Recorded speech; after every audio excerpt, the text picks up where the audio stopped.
Story 1. 983. R. Malicious Compliance. Posted by U. Skillope 509.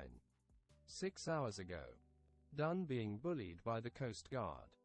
Sock. So my buddy is a very regular salmon fisherman on the Columbia River.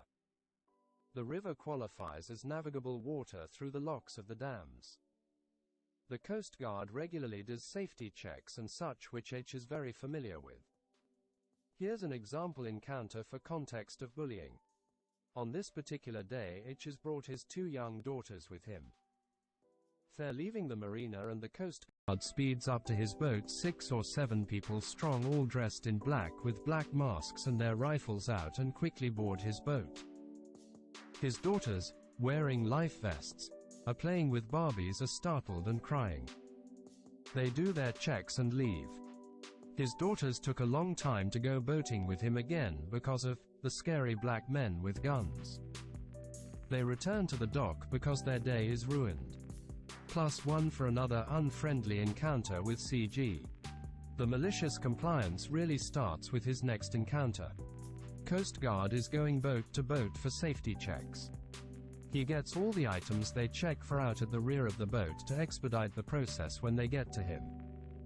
They start barking orders for safety check items, and everything is good until they get to his registration. He just renewed and it's in his tow vehicle. He remains calm and asks if they can call in for verification. He has the new annual sticker adhered to his boat, so it's pretty clear he has registered. Nope, they want to see it. Board his boat and say, "Show it to me." H is like, okay, but it's a long boat ride. The CG makes him boat 13 miles to his tow vehicle while his buddy keeps doing checks. They get to the truck. He backs it in and loads the boat and shows the guy the registration. The CG is like, "What are you doing? How am I supposed to get back?" My buddy says, "Not my problem. You've ruined my fishing, so I recommend calling your coworker." Then proceeds to drive off. 70 comments. Award. Share. Save. 259 people here. If you're enjoying this video, like, comment, subscribe, and turn notifications on. Story 2. $11. 1K. R. Malicious Compliance. Posted by U. I think it might be 21 hours ago. Karen told me to hang up. So I did. Sock. So I work for a large electronics company doing sales over the phone. We get a lot of calls daily and take credit card details to place orders, as well as place finance orders. Since fraud is such a big deal, our company were taught that only the account holder for the CC or finance account can place an order. Cue Karen calling to place an order for finance. Go through everything. Get her name, address, number, and payment details. Just before I place the order, she goes, "Oh, the card's in my dad's name. That's fine, right?" Quote. I tell her no. Her dad needs to place the order as H is the account holder. Cue her arguing for about 5 minutes how Shush is his daughter and I need to finalize this order now. I tell her, "I'm sorry, but I can't do that. As I've mentioned, the account holder needs to place the order." She started cussing me out. Calls me a stupid fucking idiot and that I know nothing. And demands I place the order. I've had enough at this point. Since she started swearing and getting aggressive, I said, "I'm sorry. But if you continue to speak to me in such a manner, I will terminate this call." Customer says, "Well, terminate it then." So I did with a, "Okay then, thank you for calling. Have a nice day." I heard her go, "No wait," as I hung up on her. God, that felt good. 410 comments. Award. Share. Save. 148 people here. If you're enjoying this video, like, comment, subscribe, and turn notifications on. Story 3. $605. R. Malicious Compliance. Posted by You, 60 foot high. 9 hours ago. Bully your flatmate. Ill ruin your fun. Lock. I work in student halls of residence for a smallish campus-based university in the UK. This involves malicious compliance after a group of students had been bullying one of their flatmates, I'll call her Sarah, and happened within the last 10 years. Sarah was neurodivergent and had plenty of interests. None of these interests involved going out partying.